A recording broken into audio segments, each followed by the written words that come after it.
Hey everybody, well, today I have two special guests. This is my wife Elaine, and then this is Madeline, our little girl. And so I decided that I was going to, they just happened to be here today, so we all decided that we were going to film together.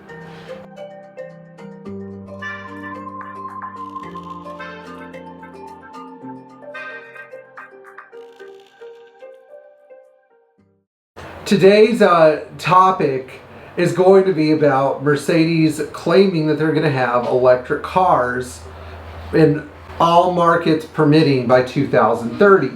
And so to me this seems like an absurd and unlikely claim. So Elaine, when we went to Paris and we saw the taxis, did the taxis ever shut their engines off? No. I mean, what are the how many hours a day are the taxis running? 24/7? Right. So when are you going to find time to charge an electric taxi? Never. And weren't a lot of the taxis Mercedes? Yes. Yeah, so I don't know what Mercedes is thinking. Maybe they're thinking of getting rid of one of their biggest markets, which is the taxi market, which would be stupid, right? Yes. Yeah, so Elaine, let me ask you a question. If you had to choose between driving a 50-year-old car that you could fuel up anywhere, or a brand new electric car that you would have a hard time charging if you got outside of the city, which car would you want? I would want a car that I could fuel up so I wouldn't have to drive around and look for an electrical outlet to charge it. Wouldn't you love to charge your car at midnight in a sketchy parking lot somewhere? Absolutely not. So here's another demographic that Mercedes is going to do a great job alienating, because right now they don't have... She doesn't want an electric car. I know, she's crying thinking of electric Mercedes. Here's your marketing campaign. But here's another demographic. I mean, young women, especially young mothers who Mercedes thinks are going to be like their target demographic, are not going to want to drive around at night and look for parking lots and electric car charging stations and wait by their car for 30 minutes, sometimes at night or in the heat of the day. Right, Elaine? Right. And so I don't understand where Mercedes is getting these stupid ideas from, because we don't even have charging infrastructure. And there are a lot of other continents where, I was saying this in another video, like in Lebanon, you're lucky if you get electricity for 3 or 4 hours a day right now, The question that everybody would ask us in Lebanon, the number one question in Lebanon, fi kahraba? Ma fi kahraba? Do you have electricity? Do you not have electricity? I mean, that's just how it was there, And it's like, if you have an electric car in Lebanon, the electrical grid there can't even handle a washer and dryer and a TV set. How are you going to handle an electric car?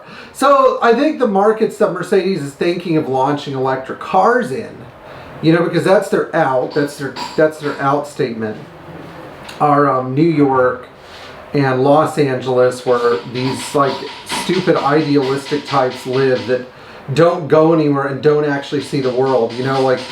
You'll meet these people in New York that are wealthies that live in Manhattan. A lot of them claim to be supporters of certain causes, but they won't go to the neighborhoods that they have helped destroy because of their insane wealth gap lifestyle, driving up the prices of things like real estate or services or whatever. But anyway, you see this sort of behavior among idealistic rich people, and they forget that people in Kazakhstan who are still using a horse to pull their cart full of hay to their farm in the middle of nowhere would be lucky to be able to get gasoline.